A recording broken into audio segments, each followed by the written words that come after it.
Okay, this video is from a viewer's question. They asked me, what are the best books in neuroscience? Okay, so, I would be lying to you if I didn't tell you that my book was the best. Food, Mood, and IQ.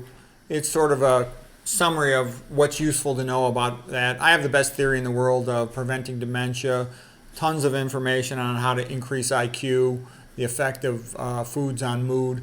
So that's the best one. But you're going to want to know, what are the books that build you up? You might not be able to read mine, at least not cover to cover, until you have a little more knowledge. And a good way to learn is I got a whole playlist of probably about 100 videos on understanding the brain and preventing cognitive decline, recovering from traumatic brain injury, multiple sclerosis, prevention, treatment, etc.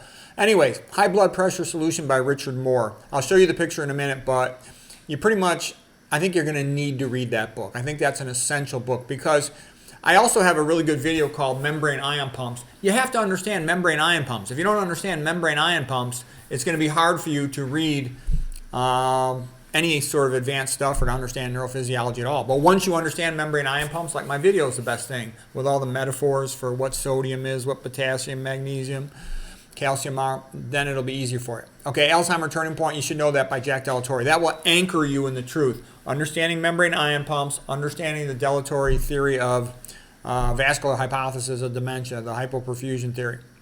Okay, then Mind, Food, Mood, and IQ puts it all together, and I go through everything. Through EMF, excitotoxicity, my supply and demand theory. I go through Yamashita theory.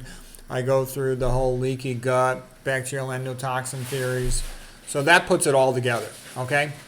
Alberto Espé's book is good, called Brain Fables, because he's a researcher for Parkinson's, and he basically explains why Parkinson's disease research is a joke. How not to study a disease about why Alzheimer's is a joke. Okay, you should know that. And Alzheimer's Turning Point by Delatory also tells you why Alzheimer's is a joke. You need to know Alzheimer's is a joke because if you walk into it thinking Alzheimer's is a real disease with real research and Parkinson's is a real disease with good research, then that makes you stupid and you can't understand or learn anything else. But that's just sort of like chump change for getting research money and tricking people. Okay, brain disabling treatments in psychiatry, that also brag in pretty quick. Robert Whitaker's book, I maybe should include that too. It's very good. It gets you right to the point. Psychiatry is a joke. It's like the worst field in medicine.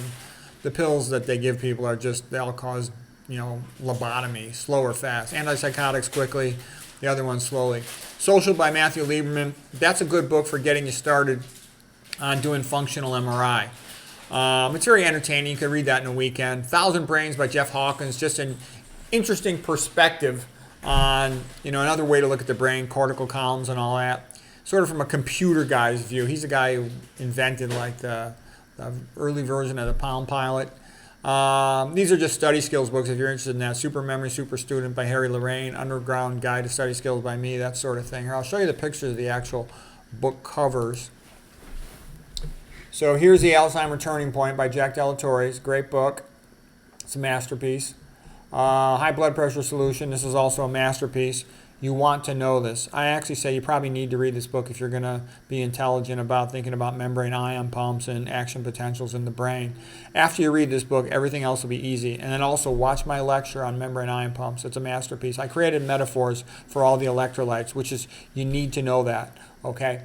Once you're more advanced, you can then start to read things like Gerald Pollack and his theories about the fourth phase of water and the effect of easy water with regard to membrane ion pumps, but that's a pretty advanced topic.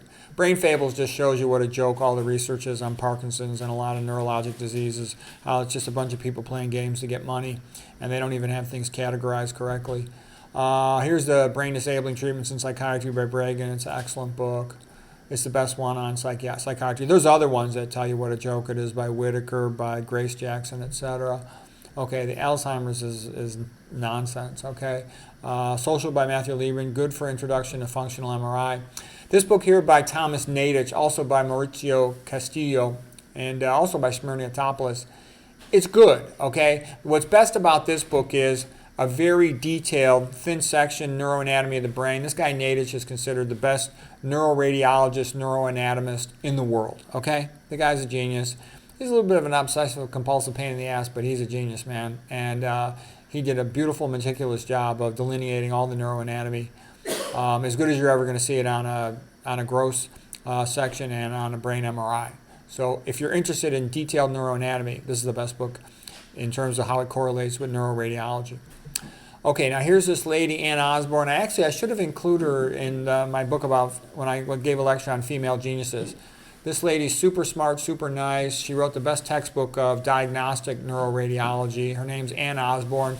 She's a Mormon, and she's married to this guy here. He's like one of the head guys in the Mormon church. And I'm telling you, I've seen tons of really good Mormons. I'm very impressed by the Mormons. People can whine and bitch, say what you want. They're smarter than you. They're better looking than you. They're nicer than you. They're the best group of people I've ever met. I say that even better than the Catholics. There's just not that many of them, okay? So a lot of people whine and bitch about the Mormons, but I'm telling you, when you meet them in person, they're smart, they're nice, they're good. I used to compete against them, in a dual meet for Stanford Wrestling against Brigham Young. They all wore suits. They were all nice. They had a bunch of guys on the academic All-American team. They were good. They're the kind of guy you want your sister to marry them. I'm telling you, they're impressive people. So as far as I'm concerned, whatever they're doing, they're creating good people. I like the Mormon Tabernacle Choir. I loved Arnold Freeberg's paintings illustration. This lady, Ann Osborne, made the best book ever made on neuroradiology, and that's saying a lot. There's a lot of smart people making neuroradiology books, and she's the best one, okay? Female genius. Okay, here's Jeff Hawkins, 1,000 Brain Theory. It's a really good book on sort of a computer guy's theory of intelligence and how he sees the cortical columns as individual computing units. This is a great book for study skills, super memory super student, and it basically tells you how the brain works. Because if you want to study the brain, you should know how the brain works. Okay, and it works by metaphor, comparison, analogies, and he shows you how to use that to be great at memorizing things. This is something like memory champions will use, okay? And then here's my books on memory. Underground Guide to Study Skills, How to Raise IQ and Become a Genius. I was first in my class, 99% board scores, medical school and residency. And this is how I systematically figured out how to memorize tons of stuff very quickly and accurately. So anyways, that's plenty to get you started in neuroscience. And then watching videos, you fill in the gaps on YouTube, and you'll be well on your way to knowing a lot about neuroscience. I hope you found that interesting.